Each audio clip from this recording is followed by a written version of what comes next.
Good morning to all of you और welcome to periodical classes. और आज का टॉपिक है नाइट्रिक एसिड का स्ट्रक्चर। आज बात करेंगे कि नाइट्रिक एसिड का स्ट्रक्चर वैलेंस बॉन्ड थ्योरी से हम कैसे एक्सप्लेन कर सकते हैं या ऑर्बिटल डायग्राम से हम इसको कैसे एक्सप्लेन कर सकते हैं। ठीक है, तो आपको पता है कि जो नाइट्रिक एसिड है उसका सेंट्रल एटम नाइट्रोजन है और उस नाइट्रोजन से 3 ऑक्सीजन एटम बाइंड है। ठीक है, और एक ऑक्सीजन से हाइड्रोजन बाइंड है। तो जरा सा इसी के स्ट्रक्चर को थोड़ा सा डीप में हम सोचते हैं और एक्सप्लेन करने की कोशिश करते हैं कि ये कैसे नाइट्रोजन एटम के साथ बाइंड होगा। ठीक है, तो सपोज़ कर लीजिए हमारे पास 3 ऑक्सीजन, आपको पता है नाइट्रोजन के चारों ओर 3 ऑक्सीजन है। मैंने उन ऑक्सीजन को OA, OB और OC से इंडिकेट कर दिया है ताकि आप आसानी से नाइट्रिक एसिड के स्ट्रक्चर को समझ सकें। ठीक है, तो जो OA है, ऑक्सीजन नंबर A है, उसका electronic configuration 1s2 2s2 2p4 होगा।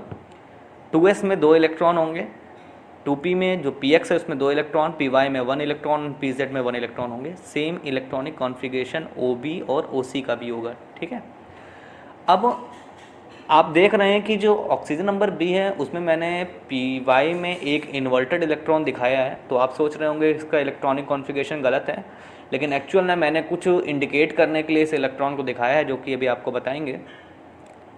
अब हो क्या रहा है कि जो हाइड्रोजन है, हाइड्रोजन पहले क्या करता है, एक ऑक्सीजन के साथ बाइंड करके OH बॉन्ड बनाता है। तो हाइड्रोजन का इलेक्ट्रॉनिक कॉन्फ़िगरेशन 1s1 है, तो उसके s ऑर्बिटल के अंदर एक इलेक्ट्रॉन है।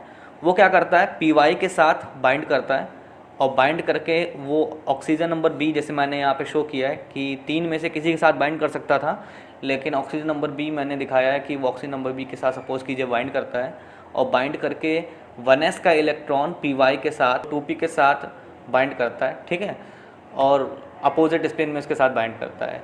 अब नेक्स्ट क्या होता है कि जो नाइट्रोजन जो कि सेंट्रल एटम था उसका इलेक्ट्रॉनिक कॉन्फ़िगरेशन P आपको पता है 1s2 2s2 2p3 है। तो px, py और pz में एक एक इलेक्ट्रॉन है। अब ये जो ऑक्सीजन जो हाइड्रोजन को बाइंड किया था, अब ये इसको हम एक OH ग्रुप कहेंगे और ये OH नाइट्रोजन के साथ बाइंड करके NOH बॉन्ड का फॉर्मेशन करेगा। ठीक है, तो आप देखिए जो ऑक्सीजन नंबर B था, जब उसने हाइड्रोजन को बाइंड किया है तो वो py ऑर्बिटल में बाइंड किया है, तो उसका pz का एक इलेक्ट्रॉन अनपेयर्ड रह गया है। ठीक है, तो वो पेयर्ड हो जाएगा किसके साथ, नाइट्रोजन के px वाले के साथ वो पेयर्ड अप हो जाएगा। अब नाइट्रोजन का 2 इलेक्ट्रॉन py और pz में एक एक सिंगल इलेक्ट्रॉन बचे हुए हैं और ये जो इन्वर्टेड इलेक्ट्रॉन px में है, ये मैंने बताया कि ये OH बॉन्ड का इलेक्ट्रॉन है ऑक्सीजन नंबर B का, जो मैंने यहाँ पे ऊपर शो करने की कोशिश की है। नेक्स्ट देखिए जो NOH बॉन्ड है उसमें आपको दिखाई दे रहा होगा कि py और pz में एक ब्लैक डॉट और एक रेड डॉट दिखाया है, जो कि ऑक्सीजन नंबर A का एक्चुअल में ये इलेक्ट्रॉन है। उसका एक इलेक्ट्रॉन py के साथ बाइंड होता है और एक इलेक्ट्रॉन pz के साथ बाइंड होता है। ठीक है, और ये इलेक्ट्रॉन py के साथ जो बाइंड करता है वो सिग्मा बॉन्ड बना रहा है, मैंने ये मान के रखा है। और ये जो py वाला है वो पाई बॉन्ड बना रहा है, इसलिए मैंने उसको यहाँ पे रेड से इंडिकेट किया ताकि आप उसको समझ सकें। ठीक है, जो आपका 2s का इलेक्ट्रॉन है नाइट्रोजन का, ये क्या करता है, क्योंकि नाइट्रोजन आपको पता है एक कोऑर्डिनेट बॉन्ड भी बनाता है, तो ये सपोज कर लेते हैं ये ऑक्सीजन नंबर C के साथ ये कोऑर्डिनेट बॉन्ड बना रहा है, C के py और pz के साथ पेयर अप करा लेता है। ठीक है, पेयर अप का मतलब यहाँ पे ये इलेक्ट्रॉन क्या करता है, डोनेट करता है, क्योंकि आपको पता है कि नाइट्रोजन एक कोऑर्डिनेट बॉन्ड बनाता है ऑक्सीजन के साथ और एक डबल बॉन्ड भी बनाता है नाइट्रोजन ऑक्सीजन के साथ। ठीक है, तो ये जो 2s का इलेक्ट्रॉन py और pz में दिया है, ये एक्चुअल में डोनेशन ऑफ इलेक्ट्रॉन है py और pz में ऑक्सीजन नंबर C के। ठीक है, तो मैंने यहाँ पे देखिए एक लाइन में लिखा है कि electron of OA, one electron in sigma bond formation and the other electron indicated by red dot of 2p orbital is in the pi bond formation। तो रेड वाला मैंने इंडिकेट करने की कोशिश किया है कि ये पाई बॉन्ड का फॉर्मेशन कर रहा होगा और ब्लैक वाला आपका सिग्मा बॉन्ड का फॉर्मेशन कर रहा होगा। ठीक है, लुईस डॉट स्ट्रक्चर मैंने इसको बनाने की कोशिश किया है कि नाइट्रोजन ऑक्सीजन के साथ 2 इलेक्ट्रॉन के साथ शेयर कर रहा है एक तरफ, और एक तरफ नाइट्रोजन ऑक्सीजन सिंगल बॉन्ड बन रहा है, यहाँ पे आप देख सकते हैं, और एक ऑक्सीजन हाइड्रोजन के साथ एक एक इलेक्ट्रॉन की शेयरिंग हो रही है।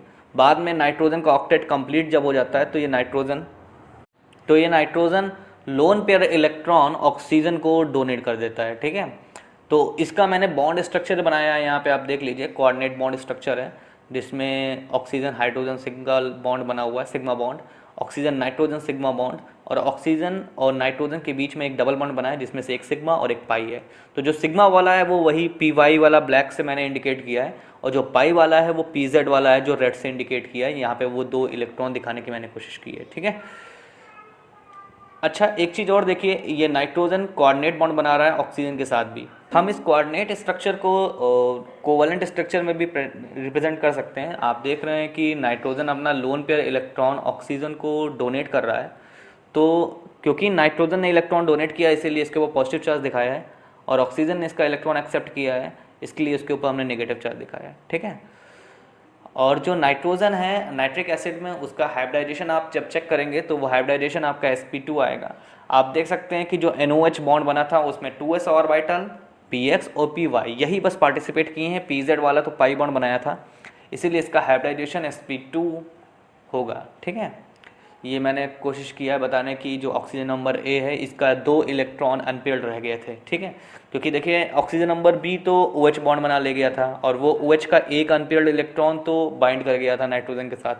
अब ऑक्सीजन नंबर C को तो उसने इलेक्ट्रॉन 2 डोनेट किए हैं, तो OA के साथ उसने डबल बॉन्ड बनाया है सपोज कर लीजिए, तो OA का py ऑर्बिटल NOH वाले के नाइट्रोजन के py ऑर्बिटल के साथ ओवरलैप किया है, pz वाला pz के साथ। तो उस जो ऑक्सीजन A के जो py और pz के जो इलेक्ट्रॉन्स हैं उसको मैंने NOH में ब्लैक और रेड डॉट से इंडिकेट करने की कोशिश की है, ठीक है। नेक्स्ट देखिए, ओवरलैपिंग ऑफ एटॉमिक ऑर्बिटल्स के बारे में बात कर रहे हैं यहाँ पे। तो देखिए मैंने यहाँ पे ऑर्बिटल डायग्राम दिखाने की कोशिश की है, जिसमें देखिए नाइट्रोजन जो है वो ऑक्सीजन के साथ देखिए सिग्मा बॉन्ड बना रहा है, एक एक इलेक्ट्रॉन यहाँ पे, और एक देखिए हाइड्रोजन आपका सिग्मा बॉन्ड बना रहा है। हाइड्रोजन अपना एक इलेक्ट्रॉन और ऑक्सीजन अपना एक इलेक्ट्रॉन शेयर करके यहाँ पे बॉन्ड बना रहे हैं, ठीक है। तो और नेक्स्ट आप देख रहे हैं कि नाइट्रोजन ऑक्सीजन के साथ एक तरफ और सिग्मा बॉन्ड बना रहा है, और एक मैंने देखिए डॉट डॉट डॉट से दिखाया है, वो पाई इंट्रैक्शन दिखाने की कोशिश की है, ठीक है। ऑक्सीजन के आउटर मोस्ट में 6 इलेक्ट्रॉन थे, तो मैंने देखे यहाँ पे 6 इलेक्ट्रॉन दिखाए हैं, 2 2 4 और एक 5 और एक सिंगल वाला इलेक्ट्रॉन और 6। सेम एज नाइट्रोजन के आउटर मोस्ट में 5 इलेक्ट्रॉन थे, तो देखिए 2 एक 3 और एक 4 एक 5। सेम एज NOH वाले में भी मैंने देखिए 6 इलेक्ट्रॉन दिखाए हैं, 2 2 4 2 6, ठीक है।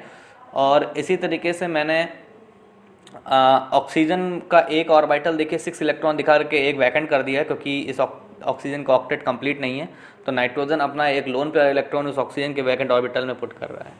तो ये है नाइट्रिक एसिड का स्ट्रक्चर, जिसको मैंने एक्सप्लेन किया है ऑर्बिटल पिक्चर डायग्राम से और बॉक्स मेथड से भी आपको समझाने की कोशिश की है। तो आई होप आपको नाइट्रिक एसिड का स्ट्रक्चर समझ में आया होगा। Thank you for watching this video.